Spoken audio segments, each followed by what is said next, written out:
Right, so here's our third week of Advent. So far we've talked about the other two major themes of Advent that are associated with the Advent candles that you see over there. Obviously, they're also in the main sanctuary. Just about every church has these days. I was talking to Penn Peary the other day. Penn Cooley. Penn Peary is a member of our board at Columbia Seminary. But Penn was talking to Penn Cooley, who was saying that when he was in seminary, at Columbia Seminary, just a few years ago, he remembered that one of his professors talked about how there's some people starting to, some Presbyterians are starting to put Advent candles in the sanctuary, which to him was a very Catholic thing to do. And he said that this is, it's a fairly recent thing that Presbyterians and that Lutherans and other kind of traditionally denominations that are a little wary of Roman Catholic traditions have started to accept the Advent candles, but also talking about Advent as a season, in part because people realize that it's actually an interesting thing to break up the church year into different seasons where we actually focus ourselves and prepare ourselves for different important days. So Lent might be a thing that a lot of Protestants don't remember celebrating when they were younger, but it's become a thing in the church. This is part of what some people will call a liturgical renaissance. Some of the more Protestant denominations, more Reformed denominations, like Presbyterians, have been a little resistant to some of these traditions because sometimes they would feel rote or forced, or they weren't in the Bible. So the word Advent isn't really in the Bible. So one of the things that we're trying to do this Advent season is to help us to see that these themes of Advent and the liturgical celebrations, the candles aren't in the Bible, but nonetheless, these themes are actually deeply rooted in Scripture, and they're deeply rooted not just in kind of Catholic liturgy, but they are rooted in the deep historical memory of the Church, and they're useful. So it's part of what we're doing here, and we're going to have a Lenten series as well, a Lenten education series that I'll be leading, where we'll talk a little bit more about the themes of Lent. So that is to say, this isn't the last time that we're doing something like this. So these 4 Advent candles, this is really like a 19th century tradition, these 4 candles that mean these 4 things. It goes back older than that, but in terms of other churches kind of participating in it, it's actually more recent in terms of church history.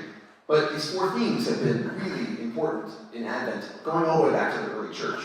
And that is hope, associated with the hope of the prophets. We talked about it first week. We used the prophecy of Emmanuel in Isaiah 7 to talk about that. And then peace, which we talked about last week. Peace that really does surpass all of our understanding. Very different from many of the ways that peace is talked about in the world. And then today we'll talk about joy and the rose candle, the Mary candle. And then love will be next week. Those are our 4 themes of Advent. And when we talk about these 4 themes, part of what I'll do each week is start with the Bible and talk about what do these things actually mean. And also try to say, how do they not mean some of the things? How does peace or hope or joy or love not mean some of the things that we've associated with in our contemporary culture? So hope is, like I said 2 weeks ago, very common to see like in advertising campaigns and political slogans. Hope has been marketed a lot, and so it makes us, I get a sense, especially among younger folks, of this kind of cynicism about hope. It just becomes this kind of catchphrase or a tag that's used to sell something, and it makes it, a little thin or shallow to a lot of folks. But what I was trying to say a couple weeks ago is that the biblical notion of hope is just a feel-good emotion, but in fact, hope actually is something that God gives in moments of great despair, and particularly in moments of great despair. And we can't explain it. It's not something that makes sense to us. It's not rational. It doesn't follow all the data, and yet it's a message that God gives, and that people who are receptive and are praying and asking God, God doesn't always give hope. There's not always hope in situations, but nonetheless, God gives hope often in times where we don't expect it. We talked about peace, or in Hebrew, shalom, in Greek, irene, last week. And this sense, this idea of peace, really does mean wholeness more than it means a cessation of hostility. Ceasing hostilities is great, but peace is deeper and is a richer idea, and is more about God's peace, God's vision of really justice, wholeness, fullness, rightness, righteousness that is shared among all people. And it's a strange thing for us. And then we've got joy this week, which is something that you might hear about a lot, especially around the Christmas season, right? Christmas joy, or, There's this kind of, I don't know, almost like you watch a Christmas movie or something, and there's a character that's like sad, and like, you know, in every one of these movies, like, you know, gets the Christmas spirit and gets happy. That is to say, happiness actually ends up being something that we associate with Christmas season. And Christmas happiness and Christmas joy often get kind of aligned together. That is happiness and joy. We're a people who talk about wanting to be happy a lot. In fact, you might have heard this, right? The biggest class at Yale, recently has been this class on happiness. Like, how do you actually be happy? And the faculty member who began to teach this class, she's now got a podcast called the Happiness Project and a big grant and all this stuff, right? There's all this research on happiness, and the big issue about happiness in the United States is that we should be much happier than we are. That is to say, we are not a happy people. Historically, we're not happy. That is to say, Americans were happier 50 years ago than they are now.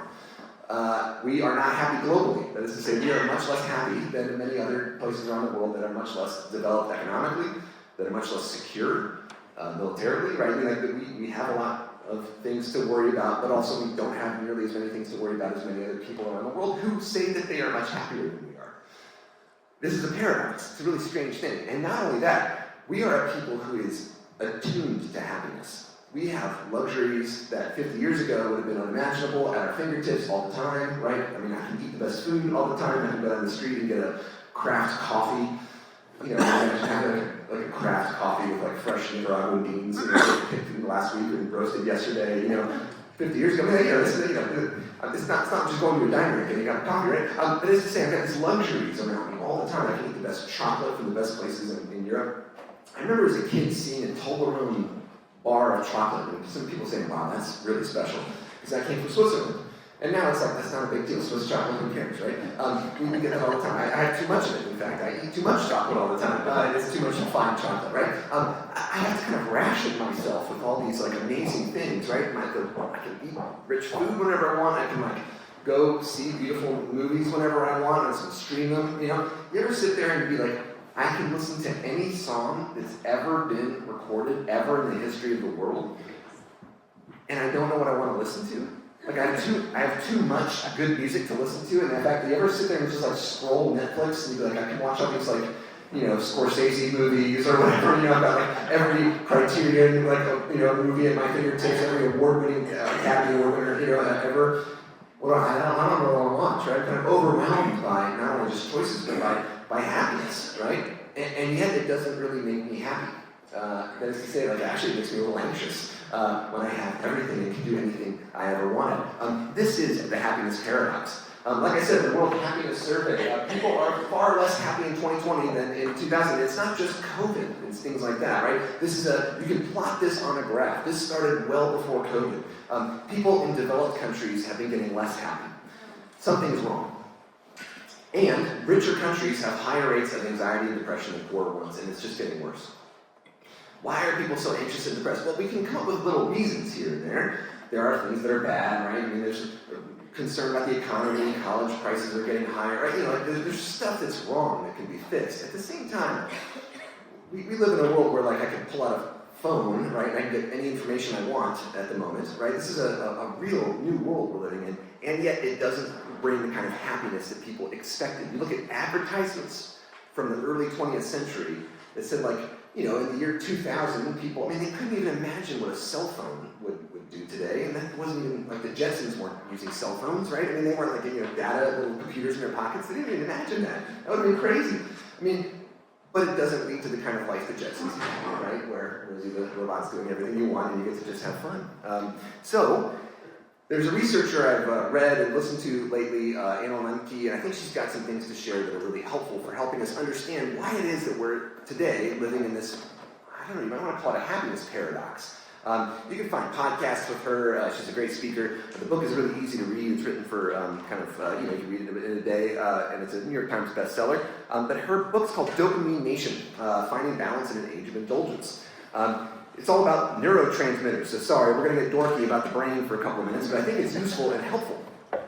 So what Anna Lemke says is that we live in a world where we're both overworked and we're overstimulated with entertainment. We have all this like stimulus kind of coming at us at all the time, and all these things are highly attuned. They've been dialed in. So the device that I have in my pocket that I I've got this thing, I use it all the time, right? It buzzes in my pocket, it's giving me a little dopamine hit. When I look at it, the things on there have been designed very carefully to try to manipulate me. And I know that they've designed it this way, right? All the products that I use have been designed to try to get me to focus my attention on them. And that's because we live in an attention economy, where your attention is actually the number one commodity in the world right now, right? It's the attention of Americans in particular, right? We spend more money than other people, and so the people want our attention. So these things have been designed to get and to keep your attention. And they work on the reward circuit of the brain, which has now been studied a lot. People know this, right? So there's a lot of neurotransmitters, things that communicate in our brains, chemicals that get released within our brains, and they do a lot of different things. But to simplify it a lot, simplify it too much, there's one transmitter, one chemical that gets secreted by our brain that is more important than others for things like motivation and for feelings of happiness, our reward circuit. So we get a reward for certain things. And evolutionarily, humans a long time ago, think about humans living on the savannah in Africa, right? You know, they're trying to hunt, we're trying to get food, we're all basically starving all the time, right? Running away from predators and things like this. Humans developed this reward circuit in order to help us to survive very difficult situations. And in this reward circuit, dopamine plays a really important part. So our brain secretes this chemical and then also has receptors to receive this chemical, dopamine, when we are trying to motivate ourselves to do something, like, for example, to get food. So getting food, think about, 10,000 years ago, 30,000, 50,000 years ago, right? Getting food was the number one problem for humans. Now, it's not for me. I go to my local Publix, and there's way more food than I can eat. This prices have gone up, I know, but nonetheless, still, there's more food than I need, right? So, but 100,000 years ago, humans faced a serious problem. And that problem was we had to motivate ourselves to go out there in a scary environment where we get killed and try to find food all the time. And so this motivation was that when you got food, your brain released this chemical that then made you feel really good. There's other chemicals too that are involved in this, like oxytocin and things like that, that are opioids that our brain naturally secretes, or cannabinoids that our brain naturally secretes, and we have these receptors for them. You can also artificially get these things by taking opiates and cannabis. That's a way to overwhelm these circuits, but our brain naturally secretes these chemicals, and then they lead to us feeling pretty good. And this is a reinforcing reward mechanism. So the more we get some honey, and it tastes really good because it's got lots of energy for us, then we go out and seek honey the next day. So it's trying to get us to do the things that we need to do to survive. But the brain also needs to make us feel pain so that we go out and do these things to seek rewards. And so our brain actually does create feelings of discomfort or anxiety. And a huge part of this is to try to encourage us and motivate us to go out and do the things we need to do to survive and to help our families to survive. So this is a circuit where if you get a lot of dopamine, your brain actually regulates that and tries to, so let's say you find this source of enormous amount of food, and you're an ancient person, right?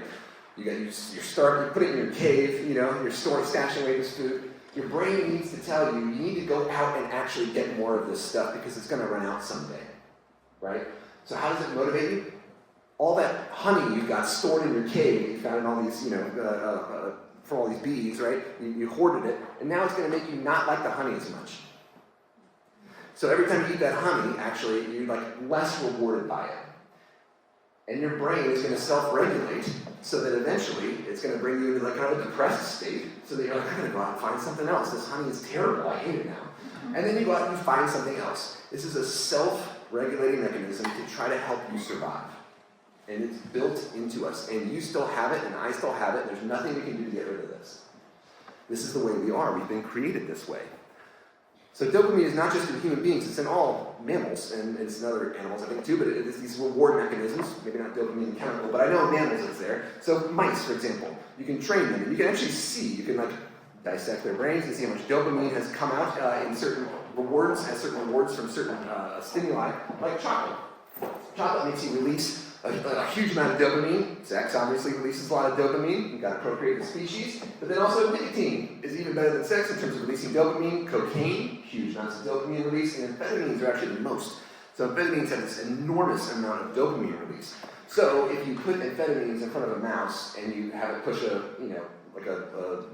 lever to release amphetamines, it'll just take amphetamines until it dies. It won't eat. Right? That is to say, so these things, these chemicals we've got around us today, and things even like chocolate, right, are designed to try to like give us dopamine hits. But the thing is that our brain self-regulates. Our brain has, for our own survival, this pain-pleasure balance. So if you start to like hit the dopamine lever all the time, right, I do things I want to do all the time, I don't feel any discomfort ever, I'm just enjoying myself, your brain actually starts to self-regulate. So we feel both pleasure from all these things we can do, and you can put amphetamines on there too, and all this stuff, right? You know, chocolate, social media, sex, shopping, and so on. Our brain actually starts to put little pain gremlins on our mental balance in order to balance us out. So the more things you do to just make yourself feel immediately good, the more your brain actually starts to regulate itself by making you feel pain. And it's not just physical pain, it's a mental and emotional pain. Things that people call depression or anxiety. Now, there's other causes of depression and anxiety that I'm not talking about here, but just to say, this is a self-regulating mechanism, one of several causes of mental and emotional distress, but this is one that we all feel at some one time or another. And if you kind of spend too long in this situation where your brain is trying to self-regulate, eventually your brain just, those pain gremlins just kind of hang out there and build little houses. And like, so that is to say your brain ends up moving in these pain gremlins and you have them all the time. This is what addiction is. It's when people aren't feeling good anymore from the things they need to do, like for example, taking amphetamines or cocaine or heroin, but then they just have to do it to feel normal. As the brain has changed the hedonic set point, hedonic means feeling good. And the set point meaning like, what do you need to do to feel good? So your brain self-regulates and says, okay, well, in order to feel good, now you got to do that and a bunch of other things. So people start to combine drugs in order to feel like, oh, your brain says, oh, this is a new thing I haven't felt before. It starts to release dopamine again. But this is really seeking these dopamine hits to try to feel happy. And people who then stop these activities, their brain actually stops producing as much dopamine in general. So this is withdrawal. It's really hard to stop doing something that we have felt giving us this chemical all the time. So people who have abused cocaine or methamphetamines or alcohol or heroin, you can see that their brains, the brain scan, their brain actually is releasing less dopamine in general. So people feel less joy in life, less happiness in life. This is what Anna Lemke and other researchers call the plenty paradox. That overabundance itself is a stressor that is caused by the mismatch between our primitive brain wiring and the modern dopamine-rich ecosystem. We all feel this pleasure stuff all the time. And we listen to music. So I like listening to music while I run. And, you know, Anna Lemke's advice is just run and feel the pain, feel the boredom. You gotta feel bored sometimes. You gotta feel pain sometimes. Or just sit there for a little while and maybe just be bored. Or, for example, if you're, you know, I like to eat food that makes me feel good all the time. Try doing something the ancient Christians did, which is fasting. Like, try just not eating a meal, and it's going to be bad. But at the same time, these things aren't just good for us in personal ways, like personal control and devotion to God and things like this. These things also help us to reset our set point and help us to actually feel things again. Anna Lemke says, this is her suggestion, there's some data that supports this. Obviously, we'll be researching this a lot more in years to come, but this stuff is the worst for us, according to Anna Lemke. This stuff is designed particularly to try to like hook our dopamine systems. So our use of media, of technology, and so on goes up, and all of these countries that have access to these kind of devices, all of them, especially starting in 2012, there was a big dip in happiness around the world and a big increase in anxiety. 2012 is the year that more than 50% of people had smartphones. So there are some researchers like Jonathan Haidt who are pointing out that there is a big correlation here. Causation, we're not exactly sure yet, but it seems like there's at least something going on there. So, Anna Lemke says, actually to feel happiness, you have to seek out pain. This is like a deep paradox within the human condition. And people who stop having the ability to feel happiness or pleasure, they have to actually sit with pain for a while. And then they can start to feel again. And so she says things like exercise or fasting, or she says meditation and prayer. Things that like cause us some discomfort, like sitting there for a while and praying, which is really hard to do. I don't know if you've tried it lately, but it's not easy. And sitting in that discomfort and that boredom, and actually just experiencing it. That these practices actually do help us to realign ourselves and actually allow us to feel short-term happiness, but also, Anna Monkey says, help us to feel joy.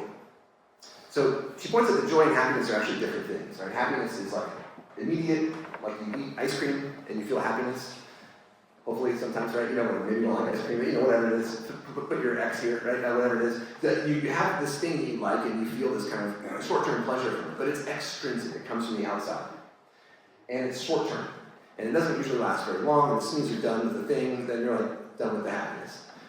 That's how modern Americans at least often think about happiness and think about joy. These kind of short-term bursts of pleasure from external motivations, like food or drugs. But, Anna says, joy is actually, according to researchers of emotions and things, it's actually something quite different. It's intrinsic rather than extrinsic. It's not actually based on external factors. It's actually an internal thing. And it can only be cultivated through these difficult, painful, self-motivated practices. Things like prayer or meditation. And she points out that it's not a coincidence that there are many different religious traditions around the world all emphasize these things. And that many modern Americans think that these things are stupid or it's just ridiculous, right? Why would you possibly, with go something and not take something? Now, some folks who spend a lot of time around and even designing these devices, right, are starting to realize this. So I don't know if you've heard about this, but there's actually a thing that like thought leaders in Silicon Valley and CEOs and CFOs in Silicon Valley, they started to do what they call dopamine deficit retreats. Have you heard of this? No. Okay. They literally go and sit in like dark spaces with no like light and like no stimulus, and they don't say anything, and they just. I mean, here's a job for you. They pay a lot of money for people to put them in a dark place with no stimulus. They don't eat any food for a couple of days, right? It's a free one I'm giving you. A free idea there to make a lot of money. Fly out to Atlanta. They have these dark caves with no food. You can sit there for 2 days. It's called my garage. You pay $50,000, right? Yeah. So anyway, all of a sudden, these dopamine deficiency retreats or dopamine fasting retreats are a big thing, and people swear that they work, right? I got a secret for you. This is just called prayer. Christians have been doing this for a long time, and it's a part of all these major religious traditions because it works, and it doesn't work immediately. None of these things, exercising doesn't work because you do it once and you feel like junk afterwards, right? But it's these things that, like, if you actually manage to do these things over and over again and make a habit out of them, then eventually they reset our set point and actually help us to cultivate something that's quite different from what we're trying to cultivate as modern Americans today. One of my examples of this is the show The Good Place. Okay, if you haven't seen this and you want to see it, I'm going to ruin the ending. I'm really sorry, but plug your ears or leave the room if you really, really want to know the ending of this and you haven't seen it. I'm so sorry. The show is about people who have died. That's not spoiling anything. That's the first episode. So folks who have died, and now I'm going to spoil it. I'm sorry. They think they're in the good place, but they're not. But so they have to kind of work their way up to heaven, or as they call it, the good place. And in the very last episode, they actually are in heaven, like the real heaven. There's kind of no God really in this scenario. It's kind of a secular afterlife scenario. But they're in heaven, and it's really kind of fascinating for me to see this kind of secular vision of heaven. What's it like? And like they all get to do whatever they want all the time. So this one guy plays video games for like 1 million years or something, and like gets tired of playing video games eventually. Another person's a philosopher, and he's like hanging out in ancient Greece with the philosophers all the time, and like eventually he gets bored of this. Like he's kind of thought everything you can think, and he's just kind of tired of it. Another person just likes to party all the time. She's like, having fun with her friends and family, and she's, drinking wine, eating good food and stuff. And after a while, she starts to feel kind of empty about this. What was fascinating to me was that they were like enacting, like the deep problem I think that most Americans would have thinking about heaven is that eventually I get bored of this. Like this is really boring stuff, just having fun all the time. Like it starts to not feel fun. They were enacting out that dopamine circuit there, like just on TV for everyone to see. And eventually at the end of the show, they all just kind of like this. So they choose to like kind of let themselves go into the nothingness.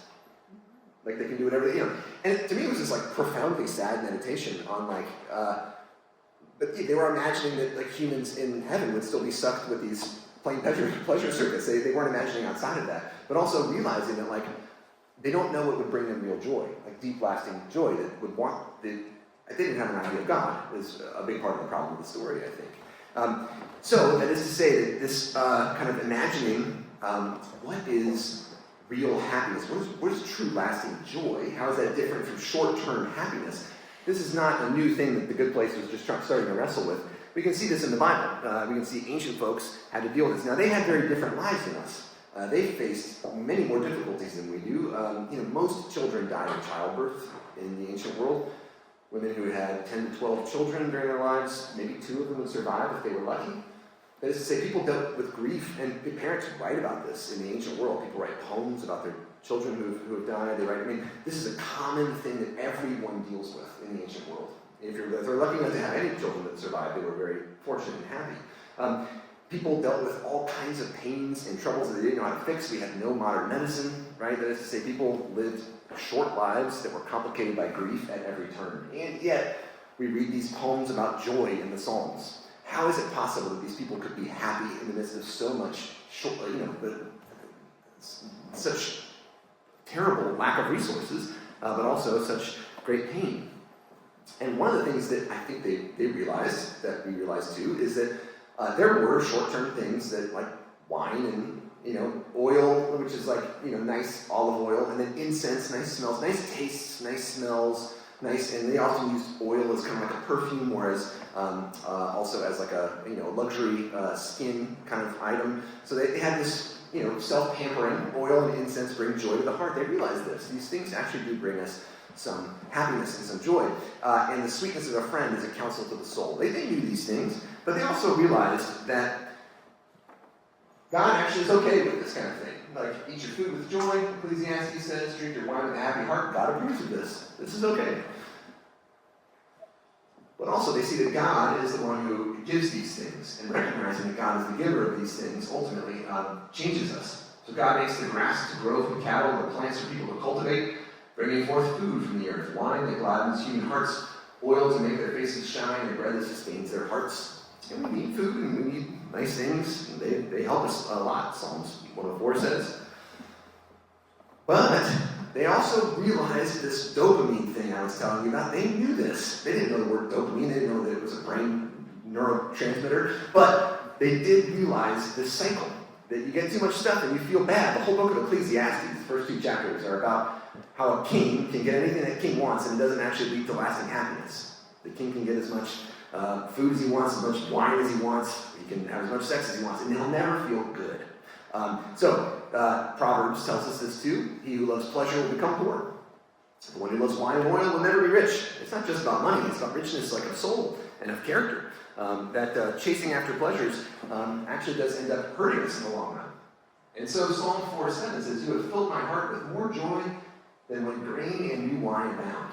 So God can give us a joy that stuff in this world actually can never give us. That God actually gives us the source. Now, how does God do that? Well, Psalms is a book of prayer. It's a book of prayers for us to read and to say. And so Psalms, the book, realizes that praying even prayers of grief, prayers of sorrow, prayers of distress, which the majority of the Psalter is prayers of distress, that even that leads us to a place where we can have joy despite our circumstances. One of the fascinating things in the Bible is that prayer and also what we might call today a wilderness experience are actually associated with deep joy. So here's an image on the right of the people going through the land, the sea, the Red Sea on dry land. And here's the Exodus. In Exodus 14 and 15, this event is recounted. In Psalm 105, this is someone later who's remembering this event. And this poet says, God brought forth God's people with rejoicing, his chosen with shouts of joy. That is, this was, if you read Exodus, this Exodus story, once they get across the dry land to the other side of the Red Sea, and the sea comes together, and Pharaoh's army is taken away in the flood, then Miriam and Moses sing a song of rejoicing. And they rejoice. And so this is remembering that song of joy, these shouts of joy that happened in the wilderness, and they're still in the wilderness at that point. This idea of joy in the wilderness is a theme that is recounted over and over again in the Bible. And it's suggested throughout the Bible that actually true joy doesn't come without these wilderness experiences. And I would think that evolutionarily, it's kind of how humans are. We have to have these experiences of going without, of difficulty, of even pain for us to be able to have true joy. And the prophets talk about this too. I've talked about the prophets every week. Talk about them next week too. The prophets are the ones who bring God's message to the people. And they often have to share bad news. But in the midst of all that bad news, they often also share that yet God is with you. And God has a way for you. And God has a way for you to even have joy in the midst of this suffering. And Isaiah is one of these prophets who says this over and over again. We read last week Isaiah chapter 9, where Isaiah talks about the Prince of Peace. And if we look at Isaiah is often associated with Christmas time because several of Isaiah's prophecies are recounted in the book of Matthew in particular, but also in the book of Luke as being prophecies of Jesus. Jesus fulfills these prophecies. And in Isaiah 9, which begins, "There will be no gloom for those who were in anguish. In the former time, God brought into contempt the land of Zebulun and the land of Naphtali, which is the northern kingdom of Israel and the land of Galilee. But in the latter time, God will make glorious the way of the sea. There was gloom and anguish, but for those people who walked in darkness, they have seen a great light. Those who have lived in the land of deep darkness, on them light has shined. You have multiplied the nation, and you have increased its joy. And now they rejoice before you, as with joy before the harvest, as people exult in dividing plunder." So Isaiah is a prophet of joy, and this prophecy, which is associated with Jesus' birth, is a prophecy of joy, but it's not just joy alone. It's a prophecy of joy coming in the midst of deep sadness and anguish. And this is, I think, the way that not only God works, but that humans work. As we talked about last week, people at the time of Isaiah would have understood this to be a prophecy of King Hezekiah, but there was something left unfulfilled there. People didn't feel all joy with King Hezekiah. And this is what is being referenced in Luke chapter 2. So Luke 2 is this birth story of Jesus. In those days, a decree went out from Emperor Augustus that all the world should be registered. There's a census. This was the first registration taken while Quirinius was the governor of Syria. And all went to their own towns to be registered, and Joseph had to go from the town of Nazareth in Galilee to Judea, to the city of David called Bethlehem, because he was descended from the house of David. So he went to be registered with Mary, with whom he was engaged, and he was expecting a child. And while they were there, the time came for her to deliver the child, and she gave birth to her firstborn son, and wrapped him in bands of cloth, and laid him in a manger, in a place where the animals eat, because there was no place for them. Often translated in the inn, really this is in the living quarters of the house. There weren't really inns back then. They didn't have taverns in ancient Judea. They weren't rich enough to do any of that stuff. Maybe in Jerusalem there were some places people could stay, but definitely not for poor people like Mary and Joseph. So this is really just, they went to a family member, somebody who was part of their family, distant family relative, and the relative had no place to stay. So they're sleeping in the garage, is what we would say today. The place where the animals were stored. Or today, where our cars are stored. So there's a room in the house, the whole first floor was really for animals and for agricultural equipment. And this was, what the word is translated here as inn, it's that first floor of the house. So they found someone who's like, fine, you can stay with us, but you can't stay with us. So they're there. I'm sure it's cold. I'm sure it is inhospitable. There are animals all around them, and the manger is the place where the animals eat. So imagine your dog's bowl. That's all they got, the baby. In the region where the shepherds were living in the fields, they were keeping watch over their flock by night. And then an angel of the Lord stood beside them, and the glory of the Lord shone about them, and they were terrified. And the angel said to them, "Do not be afraid, for see, I am bringing you good news of great joy for all the people. To you is born this day in the city of David a Savior, who is the Messiah, the Lord." So, this, they might say, oh, great, a Savior, a Messiah, a Lord, a great King has been born. But then the angel says, this is the sign for you. You're going to find a child wrapped in bands of cloth, rags. You're going to find a child wrapped in rags lying in a dog bowl. That's the sign. That there is great joy for all the people. This is supposed to be a shock. It's supposed to be unusual. It's supposed to be strange to us that this good news brings great joy. And yet, this kind of bittersweetness that I'm saying is like the root of our human condition? That the great joy we have is always in some way associated with pain? We see this all throughout Jesus' story. In Luke 10, Jesus said, in that hour Jesus rejoiced in the Spirit and said, thank you, O Father, Lord of heaven and earth. Jesus rejoices, and then he knows that he's going to the cross. In Matthew 5, in the Sermon on the Mount, Jesus says, rejoice and be glad, because the great is your reward in heaven. For in the same way they persecuted the prophets before you. You see, just they're going to persecute you. And great will be, and the reward in heaven is not going to be video games, right? There'll be something of deep lasting joy. Or Paul, when he's in prison, in writing the letter to the Philippians, he's in jail in Rome. He's going to be executed. And he writes, finally, my brothers, rejoice in the Lord. It is no trouble to me to write the same things to you again, and it's a safeguard for you. In other words, you have to be joyful, because God is the one who gives us this joy. And if you aren't feeling the joy, we can turn to God and ask God for the joy. Paul also in Romans chapter 15 says, may the God of hope fill you with all joy and peace as you trust in him, so that you may overflow with hope by the power of the Holy Spirit. I just want to point out, I found a joy, peace, and hope quote all together there. Those are three Advent themes all in one sentence in Paul. May the God of hope fill you with all joy and peace as you trust in him, so that you may overflow with hope by the power of the Holy Spirit. That is, that God gives these things, hope, joy, and peace. And if we're not feeling them, there's nothing you can really do to feel them. You can't earn your way to hope, joy, or peace. But that we ask God to open us to it. And not just once, but that we ask God in prayer. And we devote ourselves to asking. You might say there's no love in this quote. Okay, well, we'll get to that next week. But Paul also is someone who is intimately aware of sorrow. Someone who ended up being executed for his love of Jesus and for preaching the gospel. And he talks about this a lot, this bittersweetness of life. And he says in 2 Corinthians 6, being full of sorrow and yet rejoicing. There's I'll tie this to Mary. It's Jesus. This feeling, both sorrow and joy, is something that many women have felt in childbirth. And Jesus recognizes this in his farewell discourse. He knows he's going to die. He's got his last meal with his friends, and in his last meal, he says, this is John 16:21, a woman has pain in childbirth because her time has come.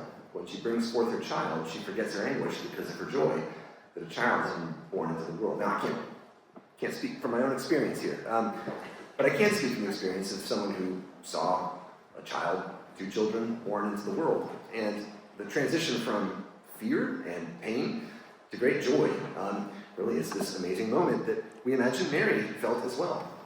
That she both felt pain, not just the pain of childbirth, which she had no meds, by the way, too, right? But she feels the pain of childbirth, and she is in a stable. She's in the garage of someone's house, next to their cows, next to their donkeys, right? And she has nothing to wrap her kid in but some dirty rags, and nothing to put the child in except for a manger, where animals eat. And yet, in Luke 1, Mary is told that this son will be a joy and a delight to you, and many will rejoice at his birth. But at the same time, Simeon, the prophet who lives at the temple, who meets with Jesus and with Mary, and with Joseph, but he's an afterthought, at the circumcision of Jesus. So Jesus is brought to the temple. He's presented in the temple on his 8th day. And Simeon and then Anna, both prophets who are at the temple, both see Jesus and recognize who he is, which is strange because he's just this poor kid, a little baby with 2 poor people that show up, like happened every day probably. But they notice this kid, and Simeon says to God, "You are now dismissing your servant in peace, God, according to your word, for my eyes have now seen your salvation, which you have prepared in the presence of all peoples, a light for revelation to the Gentiles and for glory to the people of Israel." And then the child's father and mother were amazed at what was being said about this kid. And then Simeon, this prophet, elderly prophet, blessed them and his mother Mary. And he said, "This child is destined for the falling and the rising of many in Israel, and to be a sign that will be opposed, so that the inner thoughts of many will be revealed. And a sword will pierce your own soul too, or your soul as well." And this idea that Mary is going to feel the pain. She's going to watch her kid get executed. She's going to be there. She's going to see his own death. And Simeon foretells this. This quote has, you might have seen some strange images from Eastern Orthodox icons and from the Roman Catholic Church of like Mary with swords. It looks really kind of strange. This is helping us to think about that Simeon quote, that Mary lives her whole life really knowing what Jesus is destined for. And the Sacred Heart of Mary, that has swords piercing it sometimes in Roman Catholic iconography. You'll see this in Latin America a lot, in Mexico, and in Spanish-influenced Roman Catholicism. These images of the piercing of the heart are trying to help us remember both the love and the great joy that Mary felt, but also the great pain that is there as well. And we remember this kind of joy inflected with pain throughout the Christian seasons, right? We remember this in Advent. That's why Advent's a little bit of a sad time. And Advent shouldn't just be celebrating the happy Christmas stuff, because that ultimately is a little shallow. And the same thing with Easter. We have the Lenten season that builds us up to Easter. That's why I think it's good for Protestants to adopt some of these quasi-Catholic traditions of helping us to remember some of these seasons. And the great joy of Easter is led up to by this great remembering of the Feast of Lent, or the Fast of Lent. And so we can see how peace, hope, and joy, all three of them so far, are... I've started out the series by pointing out like the kind of weirdness of Advent, that it's kind of like an end-of-the-world apocalyptic. There's a lot of angry and kind of almost like violent texts that we read. Like some of those gospel readings are a little strange. John the Baptist talking about cutting people down and their broods of vipers and things. There's a text about the judgment at the end of the world, and it's kind of repent now kind of stuff. And then there's like sweet little baby Jesus in the manger, and everyone's all happy and singing Christmas carols. But these actually combine two different ancient Christian traditions. And I think that the combination of them is actually God ordained. Like I think we need both of these to help us in our own day and age. And we'll talk about love and how it works with love next week. And I want to end with this. So a singer that I really like is named Nick Cave. He's an acquired taste. Not everyone likes him or his music. But he's got this album that came out recently called Wild God. And I really would recommend it. So Nick Cave is Australian. He's a rock and roll guy, was around in the 80s, 90s, and he's still playing music, early 90s, and the other stuff. He's still around. He's kind of like a Tom Waits kind of guy, a kind of growly voice, real poetic. He's kind of bad boy earlier in his career, and he lost both of his children within the span of a year, about 5 or 6 years ago, and he had this horrible year, and he produced some music that was just full of despair.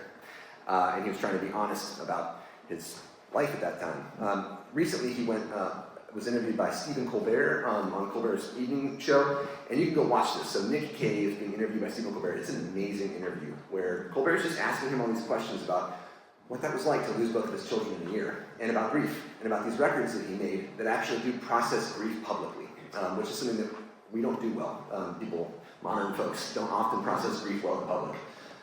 We often hide it, and then we blow up about it, or something like that, right? Or it comes out in other strange ways. But Nick Cave wrote music about it.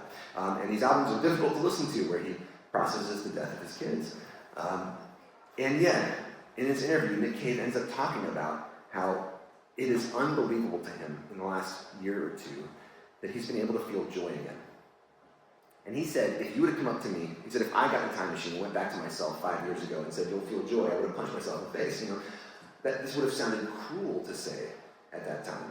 He said, and yet it's true, that I can still feel it, and he attributes this to God. And Nick Cave, he's started to kind of write more publicly about his experience of finding God in the midst of the wilderness. He's written this almost like advice column, and he published it as a book now, where people would write in and ask him questions, and they were like, you're this really cool rock and roll guy.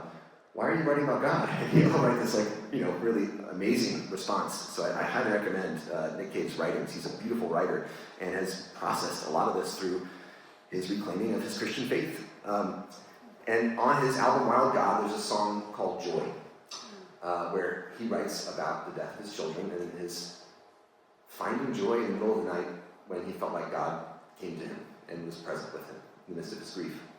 And I won't play the song for you, but I'll read you some of the lyrics. And it's kind of a slow, meditative song that kind of builds up to a joyous ending. But the lyrics are this: I woke up this morning with the blues all around my head.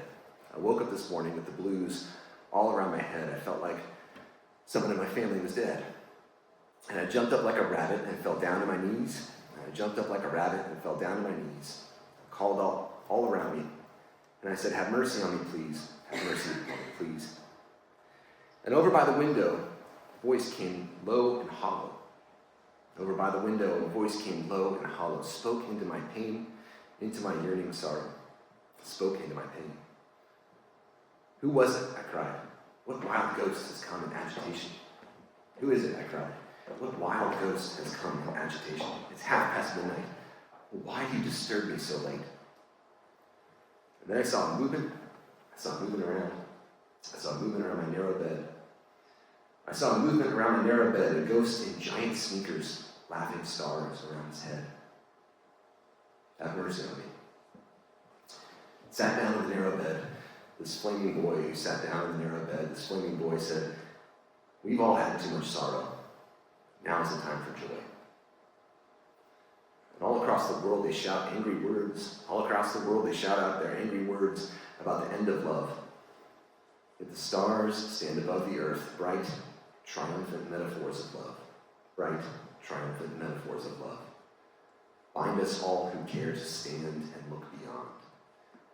Care to stand and look beyond above.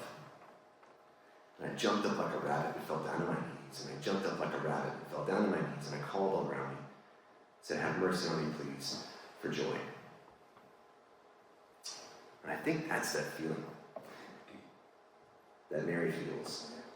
That's that feeling that the shepherds feel.